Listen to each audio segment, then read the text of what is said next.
초복이 언제였나 하면은 7월 11일이었습니다. 네. 그리고 이제 중복이 언젠가 보니까 7월 22일이란 말이죠. 말복은 8월 10일입니다. 제가 찾아보니까 입추는 8월 8일입니다. 삼계탕 먹자고요. 그러니까 예. 뭐 옛날에는 저 참 야만적일 때는 복날에 삼계탕 말고 또 뭐 딴 걸 먹었죠. 예. 하여튼 중복과 말복 사이에 이재명에 관한 영장이 청구될 것 같다. 이런 기사가 나와서 퀴즈. 왜 중복과 말복 사이일까요? 예. 대답하세요. 국회가 휴가 갑니다. 네. 예. 국회가 열리지 않기 때문에 네. 저 때는 국회 휴직이라고 해서 네. 국회가 안 열리기 때문에 네. 그냥 영장 치면 됩니다. 네. 그럼 뭐 불체포 특권 불체포 그 국회 동의를 받을 필요도 없고 네. 그래서 아마도 검찰이 네. 정말로 이 불체포 특권 때문에 검찰이 욕 많이 받지 않습니까? 네. 네. 그래서 그때 중복과 말복 사이 한다. 네. 그래서 지금 이화영의 진술이 어저께 18일 날 수원에서 네. 열린 불법 외환 송금 기사 재판에서 나왔지 않습니까? 예. 이재명에게 2차례 300만 불 대북 송금 방북 비용 보고했다는 거. 네. 그거가 나온 게 그냥 나온 게 아닌 것 같습니다. 맞습니다. 차근차근 이렇게 진행되고 있다는 걸 보여주려고 나온 것 같습니다. 네. 지금 사실은 이제 그 제3자 뇌물죄의 경우에는 예. 이재명 대표의 경우에는 변호사비 대납건이 지금 진행이 되고 있는 있죠. 거고 예. 또 하나로는 이제 방북 비용 이 대납건이 어제부터 아주 뜨거운 뉴스가 있는데 되고 있지 않습니까? 맞습니다. 그러니까 이제 요 뉴스가 사실 어제 이후로 기류가 완전히 바뀌어서 야 의외로 말이야 변호사비 대납보다 이 방북비용 대납이 완전한 인화성 물질로 크게 번질 가능성이 있어. 방탄조끼까지 다 태워버릴 그럴 핵심적인 이슈인 것 같아 하는 얘기가 나오니까 어제 이제 저희가 말씀을 드리지 않았습니까? 이거 이재명 대표는 사실 걱정 안 할지도 모른다. 왜냐하면 모든 수사 결과가 나와도 뭔 소리예요? 그거 검찰 자작극이에요. 검찰이 조작한 거예요. 이건 정치 수사예요. 라고 할 거라고 저희가 어제 예견을 하지 않았습니까? 그렇죠. 정말 근데 이재명 대표가 우리 라이브 방송의 팬이 아닐까 하는 본 것 의심도 같아요. 가져요. 우리 라이브 한 거 본 것 같아요. 그렇죠. 네. 어저께 이재명 대표가 딱 뭐라고 얘기했냐면은 아니 검찰이 수사를 해야지 수사를 안 하고 지금 정치하고 있어요. 라고 비난을 했어요. 정확하게 그렇게 얘기했어요. 예. 검찰이 정치를 하고 있습니다. 네. 어저께 이제 안동 쪽에 갔었다고 하는데요. 예. 그 안동에서 현장 네. 그러니까 아마도 그 지금 재난 때문에 네. 수해 때문에 그 안동 쪽에 있었고 안동에서 현장 최고위원 회의를 열고 네. 나오면서 기자들이 이제 물었어요. 네. 이화영 지사가 네. 고백했다고 하는데 예. 물었다는데 그럼 보고 받았습니까?라고 물었겠죠. 예. 했더니 검찰이 수사를 안 하고 정치를 하고 있습니다. 이렇게 얘기하는데 이재명 대표의 발언은 일관됩니다. 옛날에 기억나시죠? 쌍방울 얘기 나오니까 내복. 나는 모릅니다. 쌍방울이라고는 내가 내복 사입은 것밖에 없습니다. 예. 라고 했죠. 네. 그랬는데 지금 뭐 어떻게 됐습니까? 김성태 회장이 4번을 통화를 했다는 거 아닙니까? 그렇죠. 선거법 위반으로 대법에서 그 판결 받았을 때 축하드린다고 전화했지. 네. 선양 가가지고 있을 때 이화영이 바꿔져가지고 그때도 전화했었지. 예. 포함해서 4번을 했다고 네. 그랬고. 그 다음에 올해 초에 쌍방울 이제 김성태 회장 잡혀간 다음에 네. 방북 비용 대납옥이 처음 났을 때 그때 뭐라고 했습니까? 추미애 식으로 얘기했죠. 네. 소설 쓰고 있네. 네. 검찰이 신작 소설을 내놨다. 네. 그랬었거든요. 네. 이번엔 또 정치를 한다고 합니다. 네. 자, 근데 근데 저는 솔직히 예. 말하면 이재명 대표의 그 대응이 생각보다는 굉장히 순한 맛이었어요. 그렇죠. 좀 그러고 보니까 네. 소설 쓰고 있네. 네. 쌍방울이라고는 네. 뭐 내의 사입은 것밖에 없다 보다도 좀 순한 그쵸. 그냥 아니, 왜 수사 안 하고 정치하냐? 이거는 늘상 나오던 가락이고. 이거는 부인은 안 했네요. 그러니까 네. 소설이다. 예. 쌍방울 모른다. 이거는 부인이죠. 적극적 네. 부인인데 네. 이거는 이화영의 진술이 있으니까 네. 저건 정치다. 그런가? 저는 약간 좀 쫄았나? 쫄았나? 지금 아. 정신 못 차리고 있나? 하는 느낌이 살짝 좀 들었거든요. 그럴 수 있죠. 왜냐하면 삼자 뇌물을 구성할 수 있는 요건들이 네. 다 됐거든요. 네. 지금 이화영 지사가 어쨌든 보고했다니까 이재명이 알았다는 게 네. 나왔죠. 그리고 김성태 회장은 뭐라 그랬냐면은 경기도가 있고 우리 뒤에 네. 그 경기도 뒤에는 유력한 대권 후보가 있다. 네. 그리고 우리 대북 사업에 좋을 것 같아서 내가 네. 했다. 네. 그러니까 이거는 대가를 바라고 네. 줬으니까 삼자 뇌물이 성립이 되거든요. 그렇죠. 그다음에 또 중요한 이재명으로 가는 중요한 징검다리인 정진상 얘기도 또 나왔잖아요. 정진상도 어저께 나왔죠. 예, 예. 그래서 이화영이 그 이재명에게 2차례 보고를 했는데 예, 예. 그리고 나서 정진상이 이제 좀 성과를 좀 내야 되지 않겠습니까? 그렇습니다. 그러니까 시작이 네. 그러니까 방북을 하겠다. 네. 그러니까 그 방북을 이재명 씨가 방북을 하겠다는 거고 그 방북에 들어가는 비용을 쌍방울이 낸 건데 네. 애초에 그 방북 추진이 뭐냐면은 정진상 실장이 이화영 부지사한테 그때가 이때라고 합니다. 그 문재인 대통령, 네. 그러니까 김정은과 트럼프의 예. 하노이 회담이 네, 무산돼 네. 버린 그렇죠. 거예요. 그래서 사실상 문재인 정부에서 추구해 왔던 그 대북 사업의 성과들이 무산이 네. 돼 버린 상황인데 그때 딱 이재명이 찍은 거죠. 파고들어서 그렇죠. 이 문제를 내가 해결한다 하는 이미지를 심어주고 싶었다는 느낌을 제가 당시에 가졌었거든요. 그러네요. 예. 그런데 정진상 실장이 이화영한테 네. 이제 성과 좀 내야죠. 왜냐하면 이화영은 그거 하라고 부지사 시켰거든요. 맞아요. 평화 부지사를 그거 맞아요. 하라고 시켰거든요. 네. 그러니까 이게 네. 그게 보고까지 받았고 지시까지 있었다는 거니까. 그렇죠. 이재명에게 보고를 했고 그 보고를 하게 된 계기는 정진상이 나에게 정확히 실적을 내라고 했기 때문이다라는 그렇죠. 구성이 논리적 구성이 더 또 추가가 된 거예요. 그러니까 제가 볼 때는 이 이재명 대표의 아니 왜 검찰이 수사를 안 하고 정치를 합니까? 라는 말은 상당히 순하고 상당히 지금 당황했기 때문에 나온 얘기가 아닐까라는 느낌이 저는 좀 들었어요. 예. 이거네요. 나 지금 떨고 있니? 그러니까. 나 지금 떨고 있니? 네. 이 느낌도 약간 네. 나네요. 그러니까. 그래서 그제 어제 정도에 예. 그러니까 이를테면 야 이화영 요새 이상해라는 말이 실제로는 사실은 현근택 변호사도 지금 수사 자료 지금 빼돌린 것 때문에 그렇죠. 검찰에 그 수사를 받고 있지 않습니까? 그렇습니다. 소환도 됐는데 예.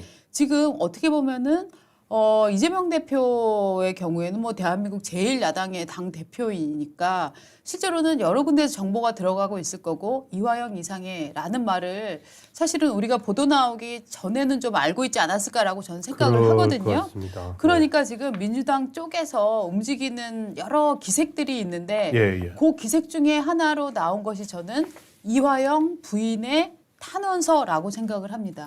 예, 여러분들께 질문을 드리겠습니다. 여러분들이 아는 사람이 지금 검찰에 잡혀가서 재판을 받고 있다. 탄원서를 낸다. 여러분은 탄원서를 어디다 내시겠습니까?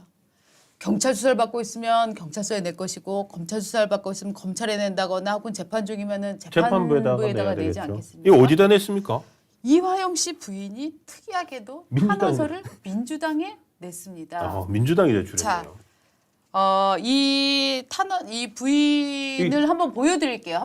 부인 한번 보시죠. 사랑하는 민주당원 동지 여러분께라고 돼 있네요. 그 부인 어떤 사람이 썼는지 얼굴 한번 보시고 지나가죠.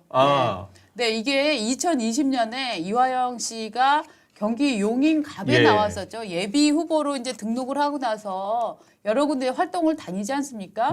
그때 이제 조때 부부가 조때가 겨울이었어요. 그래서 발렌타인데이가 2월 달이죠. 2월 달에 저런 뭐 꽃 나눠주기 뭐 이런 행사를 하면서 부인과 함께 저렇게 꽃을 전달하는 저런 이제 행사를 가져서 부인 관련한 그 행적은 백화영 씨 아마 부인 이름이 백정아 씨군요. 백정아 씨였는데 저 백정아 씨 활동 내용은 저 정도가 제가 구할 수 있는 이제 그 가장 최신판의 이미지였습니다. 그래서 여러분들 보여드리려고 제가 이제 가지고 왔는데, 자 백정화 씨, 백정화 씨가 민주당에 쓴 이거를 탄원서를 제가 한번 읽어봐 드리겠습니다. 음악 하나 깔아주시면 안 되나? 구슬픈 음악. 갑자기 라이브 도중에 갑자기 이렇게 요구하시면 어떡합니까? 좀 곤란하죠, 진짜. 제가 음악을 스마트폰으로 하나 깔아볼까요? 네네. 구슬픈 음악, 서정적 음악 유튜브에서 하나 좀 깔아봐 주세요. 정말로 아이고 이렇게 그냥 아무 서정적 음악. 서정적 음악. 아니 이렇게 남편은 2022년 9월 28일 구속되어 지금까지 독방에 갇혀서 매일 검찰의 조사를 받으며 힘들게 지내고 있습니다. 신체적 고문보다 극심한 심리적 압박은 군사 독재 시대의 전기 고문만큼 무섭습니다. 미리 양심 선언이라도 하고 구속되었더라면 좋겠다 싶을 만큼 무지하게 고립되어 외롭게 시달리고 있습니다. 여기가 이제 핵심적으로 중요합니다. 그 어느 것보다 힘든 것은 쌍방울 김성태 회장의 증언으로 저희 남편 이름보다도 더 많이 호명된 이재명 대표의 방북 대납으로 프레임을 씌워 대표님을 기소하겠다는 것입니다. 잠깐 끄겠습니다. 이게 저작권 문제가 걸릴 수 있을 것 같습니다. 네. 예, 저작권 문제가 걸릴 것 같아서 저는 제가 이제 배경음악을 저는 이 뺐습니다. 부분이 가장 놀라운 게 뭐였냐면은 지금 남편이 군사 독재 시절에 전기 고문만큼이나 힘든 심리적 압박을 당하고 있다라고 네. 주장을 했고 또 가장 힘든 것은 네. 그 어느 것보다 더 힘든 것은 쌍방울 김성태의 증언으로 이재명 대표의 방북대나 프레임이 씌워져 대표님을 기소하겠다는 것이다. 이거 남편 탄원서 맞습니까? 그러니까 아니 자기 남편 탄원서인데 왜 이재명 대표 걱정을 하고 있어요? 그러니까요. 그래서 저는 정말로 이게 정말 남편 탄원서가 맞나. 지금 자, 그 그래서 이렇게 돼 마지막 있네요. 부분 제가 예. 한 번만 더 읽어드릴게요. 여러분, 저희 남편이 흔들리지 않고 잘 견뎌낼 수 있도록 제발 많이 도와주세요. 올해 저희 남편도 환갑이 다 되었습니다. 떳떳한 아빠와 멋진 남편 그리고 당당한 당원으로 새로 태어날 수 있도록 많은 채찍으로 이끌어 주세요. 정말 부탁드립니다. 감사합니다. 근데 이게 이분 혹시 네, 이화영 전 평화부의사 부인 네. 정치하시는 분이세요? 글쎄요. 이거 민주당에다가 제출을 했는데 네, 제가 봤을 때 여기 뭐 보면은 뭐 극심한 심리적 압박을 받으면서 군사 독재 시대 전기 고문만큼 무섭습니다. 이런 말은 이거 뭐 운동권이고 네. 아직도 자기들이 민주화 운동 뭐 네. 아니면 뭐 독립 운동 하고 있다고 생각하는 네. 건데 예, 근데 문제는 이게 사실도 아니에요. 네, 지금 남편이 고립된 상태에서 뭐 엄청난 심리적 압박을 받았다고 하는데요. 검찰이 다시 하죠. 예. 저희 남편은 군사 독재 시대에 전기 고문만큼이나 끔찍한 그런 심리적 압박을 당하고 있습니다. 그러세요? 변호인하고 같이 받으셨는데요. 지금까지 변호인만 180회 이상 접견을 했습니다. 근데 무슨 심리적 압박을요? 그리고 무슨 전기 고문을요? 검찰에 따르면 변호인을 180회 접견을 했고요. 변호인은 총 17명입니다. 그리고 모든 조사 과정 대부분에 변호인들이 참여를 했습니다. 무슨 심리적 압박이신가요? 그래도 전기 고문이랑 똑같아요. 아닙니다. 고립돼 있다고요. 고립돼 있는 분이 면회를 50회 이상 하십니까? 지금까지 면회만 50회 이상 했고요. 그리고 특별 면회 아시죠? 그 정진상이나 이런 사람들이 김용이 받았다고 하는 특별 면회. 국회의원 특별 면회도 7번이나 했어요. 아니에요. 조작된 증언이랑 진술로 이재명 대표를 기소하기 위해서 저희 남편 이화영을 구속시켰다고 볼 수밖에 없는 정황이 너무 많아요. 그래서 스트레스 때문에 남편이 이가 3개나 빠지고 너무나도 힘든 생활을 지금 1년이 다 되도록 해오고 있는 거랍니다. 참 답답합니다. 오죽하면 어저께 이 탄원서가 보도되고 나서 검찰이 낸 겁니다. 검찰이 수원지검이 입장문을 냈는데요. 수원지검 입장문을 제가 빨리 읽어드리겠습니다. 수원지검은 19일 입장문을 내고 이화영 전 부지사의 수사 과정과 관련하여 사실과 달리 근거 없이 왜곡된 주장이 제기되는 점에 대해 유감으로 생각한다. 이 전 부지사는 작년 9월 28일 구속된 이후 지금까지 배우자, 가족, 지인 등과 50회 이상 면회했고 국회의원들과 7회 이상 특별 면회를 했으며 이 전 부지사가 고립된 상태라는 것은 사실이 아닙니다. 그리고 변호인 접견 180회, 변호인 총 17명, 그리고 조사 과정 대부분의 변호인이 참여했습니다. 근데 무슨 전기 고문을 언제 한단 말입니까? 뭐 전기 고문과 비슷한 수준의 뭐 그 심리적 심리적 압박. 압박이라고 했는데 예. 정말로 이것은 수사를 통해서 수사학을 통해서 네. 사실을 호도하는 겁니다. 네. 그러니까 저는 매우 이상한 게 도대체 이화영 씨가 지금 구속된 지가 언젠데 왜 어저께 네. 이런 탄원서를 냈을까? 이화영의 진술이 바뀐다라고 하는 시점을 전후하여 이 탄원서를 그것도 법원에 내는 것도 아니고 민주당이 내는 이유는 뭘까? 아까 저희 말씀드린 이재명 탄원서인 것 같습니다. 네. 그러니까 이것은 이재명 대표가 어떤 주장을 하는데 필요한 거지 남편에 대한 탄원서가 아닌 것 같아요. 민주당이 필요로 하는 문건을 민주당에 제출한 것 같습니다. 네. 아니면 저는 이런 느낌도 들어요. 아, 이화영이 진술을 번복하여서 뭔가 분위기가 나빠지더라도 예. 그것은 이화영이 심리적으로 흔들렸기 때문에 나오는 것이고 그로 인해서 우리 이재명 대표님께서 어떤 손해를 보시더라도 저는 손절하지 말아주세요. 예. 남편은 인 건가? 손절해도 예. 남편은 손절해도 저는 손절하지 아니, 마세요. 저는 도대체 이거의 문장 구성부터 시작해서 낸 것까지 탄원서의 시작부터 끝까지 해서 매우 의심적인 부분들이 많은데 그 부분 한번 더 읽어주시죠. 뭐요?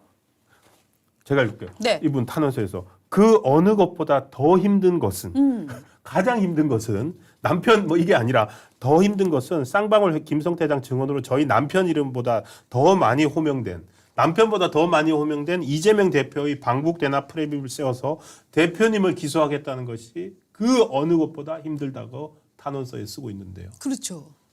이건 신기하지 않습니까? 남편 탄원서 아닌 것 같아요. 예. 그런데 지금 그러니까 일부에서는 지금 이화영 경기부지사 관련해서는 예. 사실은 그 쌍방울 카드를 대신 갖고 써줬다는 여성이 있어요. 예, 이화영 부지사가 사건에서는 구속된 게 쌍방울 법인카드 쓴 것 때문에 맞습니다. 구속됐죠. 그게 그런데 이화영 씨가 쓴 게 아니었어요? 여자 백기사가 나타났어요. 그래서 뭐라고 얘기했냐면은 예. 자, 그 법인카드 내가 썼다. 그 아. 여성이 쌍방울에 직원으로 등록해서 법인카드를 받았어요. 네, 예. 그래서 월급도 받고 법인카드도 받았는데 여성이 뭐라고 49세 여성인데 예. 이 여자도 민주당의 당직자? 예, 예. 하여튼 뭐 그 민주당 계열의 그 일을 했던 여성인데 아, 이 여자가 그렇군요. 뭐라고 얘기를 하냐면은 아니야. 이화영 씨가 쓴 게 아니라 내가 쓴 거다. 법카를 받아서 내가 쓴 거야. 그래서 이화영 씨는 나한테 은인이고 그래갖고 내가 고마운 마음에 이화영 밥값도 내주고 뭐 했지만 기본적으로 법카의 소유는 내 거고 내가 법카를 그렇게 갖고 쓰는지를 이화영은 몰랐어 라고 하면서 이화영을 절대적으로 실드를 치는 여성이 있어요. 아, 지금 네. 그러니까 이화영 씨는 부인과 네. 그리고 또 저분까지 부인 아니고. 저분까지 두 네. 명의 여성이 이제 이화영을 변호하고 있는데 맞습니다. 저분은 근데 지금 이화영 씨 부인은 조금 열받았겠네요. 예를 들어 네. 법카를 이제 이화영 이름으로 나온 쌍방울 법인카드를 누군가 쓰긴 썼는데 네. 그럼 보통 그러면 부인이나 가족들이 주로 쓸 거로 예상되는 그게 아니라 다른 그렇죠. 여성이 썼다는 거예요. 그렇죠. 그래서 다른 여자가 썼는데 과거에 다른 매체에서 취재한 거 보면은 예. 아니 그 법카 들고 이화영이랑 그 여자 49세 여자가 같이 왔었다. 같이 와서 둘이 지불을 해서 나는 그 둘이 부부인 줄 알았다라고 증언을 한 기사도 있어요. 아이고, 참 그렇군요. 예. 그렇기 때문에 이 지금 부인 입장에서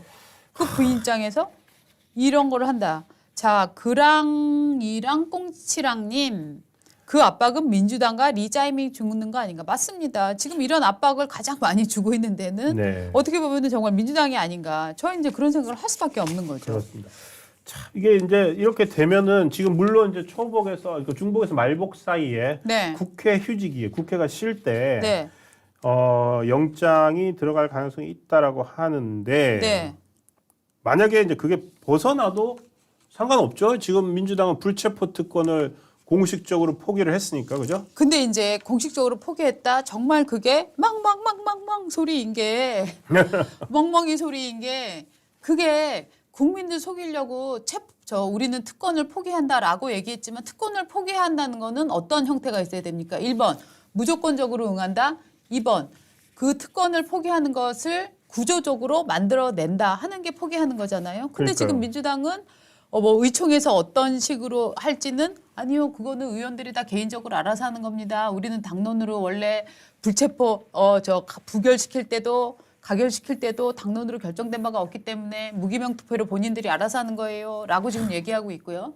또 하나 어제도 말씀드렸지만 가장 중요한 거는 정당한 사유가 있을 경우라고 얘기했잖아요. 그러니까 정당한 영장 청구에 대해서 불체포 특권을 내려놓기로 또 내려놓는데. 아우 재수없어. 저는 정말 내려놓는다는 표현은 그 조국이 잘 쓰는 게 내려놓고 뭐 예. 재판에 임하겠다 이거잖아요. 저는 정말 내려놓는다는 표현이 역겹더라고요. 근데 민주당 공식 표현이 이거예요. 네. 정당한 영장 청구에 대해서 의원들의 불체포 특권을 내려놓기로 의견을 모았다. 네. 자, 이러고 보니까 이해가 되네요. 저 네. 탄원서나 이런 것들을 근거로 네, 이것은 정당한 영장 청구가 아니다라고 네, 주장을 할 수 있겠네요. 네. 그렇죠. 그렇죠. 정당한 영장 청구가 아니다라고 주장할 수 있는 밑밥을 던진 거네요. 맞습니다. 저는 그렇게 봅니다. 왜냐하면은 이화영이라는 이를테면은 전 경기부지사를 정신적으로 강하게 압박하고 네. 거의 이거는 고문만 안 했지 고문에 준하는 행위를 했기 때문에 그런 상태에서 심지어 공포와 압박 상황에서 나온 진술은 신빙성을 기각할 수밖에 없다. 네. 그렇기 때문에 그것에 기초하여서 구성된 구속영장 신청서는 우리는 정당하다고 볼 수 없다. 이제야 이해가 되네요. 네. 저 탄원서를 네, 보통 탄원서를 검찰이나 네, 재판부에 제출하는데 거기에 해버리면 써먹을 수가 없잖아요. 네, 민주당이 제출한 이유가 있네요. 네. 이것은 정당한 영장 청구가 아닙니다라고 네. 주장하려면 민주당에다가 탄원을 해야 맞습니다. 되네요. 그 당원 동지 여러분, 네. 혹시 이재명 대표에 대해서 구속영장이 청구가 되더라도 이것은 정당하지 않다는 것을 꼭 알아주세요. 네. 라고 저는 만들기 위한 그림이라고 보고 있습니다. 예. 아까 백정아 씨라고 했나요? 네. 그 이화영. 네. 저분 혹시 내년 총선에서 공천을 받을 수 있을지도 모르겠습니다. 예, 그런 생각이 문득 들었습니다. 네. 네. 하여튼 그래서 저는 그러니까 지금 그야말로 이제 꼼수 포기안인 거잖아요. 그렇습니다. 포기라고 볼 수가 없어요. 네. 민주당에게 포기란 배추를 살 때나 나오는 거지. 한 포기 두 포기. 한 포기 두 포기 셀 때만 나오는 거지. 저는 이게 구속영장 체포 동의안에 관한 한 포기란 없다라고 생각을 하고 있거든요. 그렇죠. 근데 사실은 보통 생각하는 일반적인 국민들은 다 그렇게 지금 보고 있지 않습니까? 야, 민주당이 내려놓겠다고 했지만 내려놓기 뭘 내려놔. 포기란 배추 포기냐. 뭐 지금 이러고 있는 상황인데 여기에 대해서 이제 한동훈 장관이 굉장히 솔직하게 얘기를 했더라고요. 그렇죠. 네. 뭐 특권 포기하기 싫으면 싫다고 하지. 네. 참 구차한 얘기인 것 같습니다. 네. 예. 그래서 뭐라고 했습니까? 정당한 영장 여부를 한동훈 씨가 한동훈 장관이 제대로 얘기했네요. 어떻게 그 영장이 정당한지 아는지를 네. 판사가 아니라 네. 범죄 혐의자가 속해 있는 정당이 판단합니까? 그렇죠. 그러니까 이 영장이라는 게요. 그 사람을 구속하겠다는 게 아니고 네. 검찰이 그 영장을 발부해서 네. 판사의 네. 판단을 받아 보겠다는 거거든요. 예, 예. 그래서 그게 정당한지 정당하지 않은가는 재판부가 판사가 판단하면 됩니다. 네. 그런데 그 정당한지 안 한지도 자기들이 판단하겠다는 거죠. 그렇죠. 이거는 그러니까 사법 체계에 대한 네. 그 일종의 그 뭐 인정을 안 하는 거가 맞습니다. 돼버린 겁니다. 맞습니다.